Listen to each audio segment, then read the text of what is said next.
Head sõbrad, tere saarlaste poolt. Saarlased asusid teele juba varahommikul, et tulla siia Lossi platsile andma meie valitsejatele edasi üks kindel sõnum. Teie manipulatsioonid ei lähe läbi.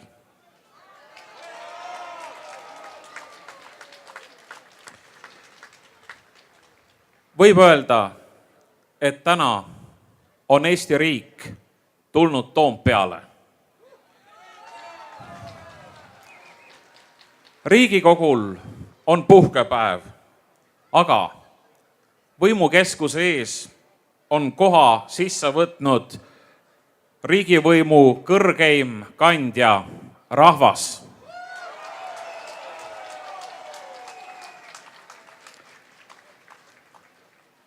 Tõsi, mitte iga suvaline hulk inimesi ei ole veel rahvas, kuid kooseluseaduse küsimuses esindame meie täna siin rahva enamuse tundeid ja meeleolusid, sest enamik Eesti elanikest ei toeta homosuhetele riikliku tunnustuse andmist.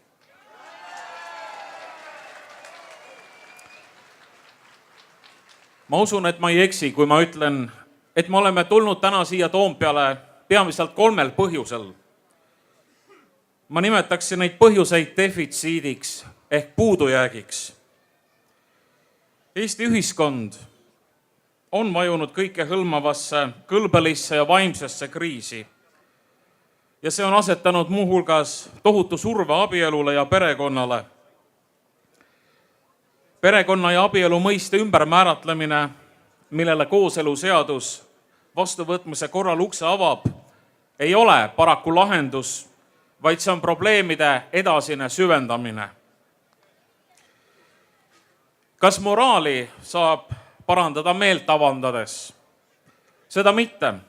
Küll aga saab avalikult toetust avaldada väärtustele, mis peaksid olema meie elu aluseks.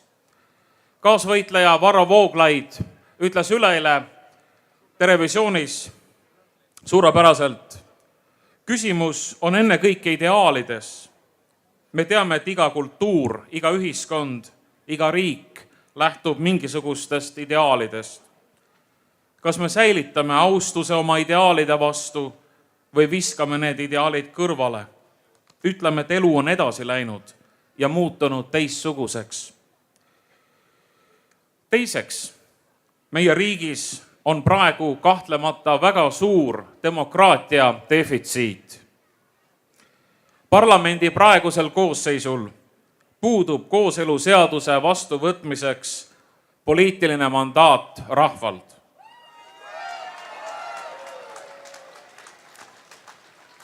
Vastupidi, 2/3 rahvast ei toeta homosuhetele riikliku tunnustuse andmist. Ja veel, mitte ühegi parlamendi erakonna valijate enamus ei toeta kooseluseaduse vastuvõtmist. Need on faktid, millele iga Riigikogu liige peaks mõtlema. Tõsi, nad üritavad mandaadi puudumist pehmendada, väites, et demokraatia ei tähendagi alati enamuse tahte teostumist ning et vähemuse õiguste üle ei saavat enamus otsustada. Ja seetõttu ei olevat võimalik antud eelnõu rahvahääletusele panna, vaid et see tuleb avalikust arvamusest hoolimata vastu võtta. Taoliste väidete kohta on üks mu kolleegidest tõdenud järgmist, ma tsiteerin. Puht filosoofiliselt ongi demokraatia rahvaenamuse valitsus vähemuse üle. Kui me unistame ajast, mil valgustatud vähemus, aristokraatia, valitseb rumala ja tigeda enamuse üle, siis see ei ole enam demokraatia. Demokraatia sildi all rumalat massi ohjata võib tunduda ahvatlev, ent korrektne see ei ole. Kolmas põhjus, miks oleme täna Toompeal, on rahva respekteerimise defitsiit ehk lihtsalt öeldes lugupidamise puudumine valitsejate poolt.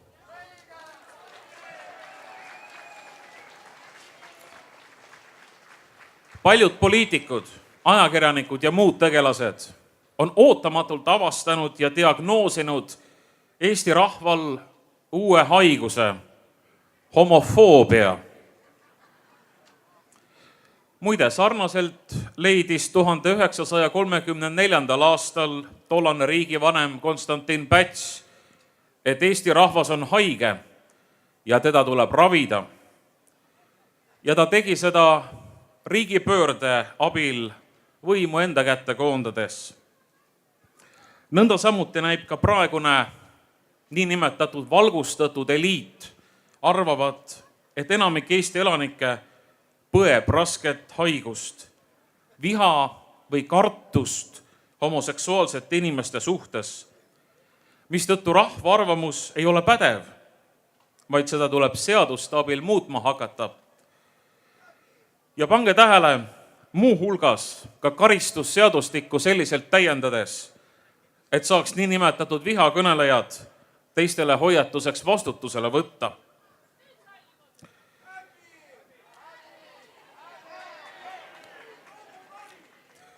Alates kevadest on nii juhtivad poliitikud kui ka teatud meediaväljaanded tembeldanud kooseluseaduse vastaseid järjepidevalt sallimatuteks, vihkajateks, venemeelseteks, Kremli ja Putini käsilasteks.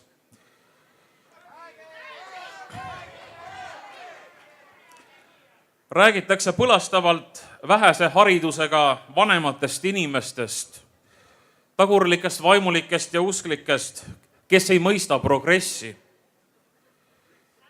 Tekib küsimus, kui tegemist on progressiga, siis miks surutakse nii head ja õiget asja peale autoritaarsetele või totalitaarsetele ühiskondadele omaste meetoditega, rahva hirmutamise, vastuolijate sildistamise, tegelike eesmärkide varjamise, poliitilise manipuleerimise ja massiivse propaganda abil.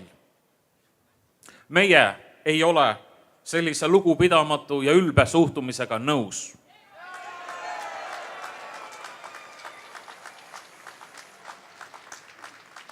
Kui midagi ühiskonda lõhestab, siis just võimul olijate selline käitumine.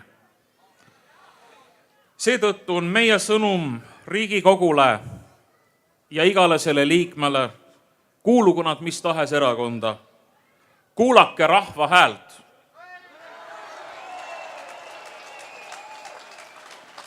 Austage inimeste kõige sügavamaid veendumusi, ärge lõhestage ühiskonda ega suurendage pingeid.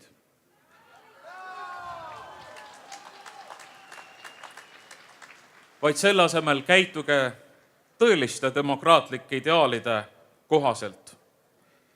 Ja see, head riigikogulased, kuidas te järgmisel nädalal kõnealuses küsimuses hääletate, see jätab jälje ja see paraku mõjutab ka meie riigi edasist käekäiku ja saatust.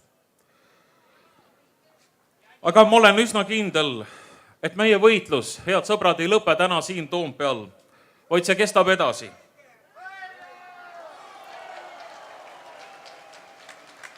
Paljud inimesed tulid mulle isiklikult ütlema, et nad tahaksid täna tulla siia, aga nad ei tea, mida nende ülemused või teised selle peale kostavad või kuidas nad vaatavad. Ma soovin, et meil oleks julgust, et meil oleks kindlameelsust ja väärikust, sest me seisame õige asja eest. Jõudu ja õnnistust kõigile hea tahtega inimestele Eesti elu hüvelisemaks ja paremaks muutmisel. Ma tänan teid!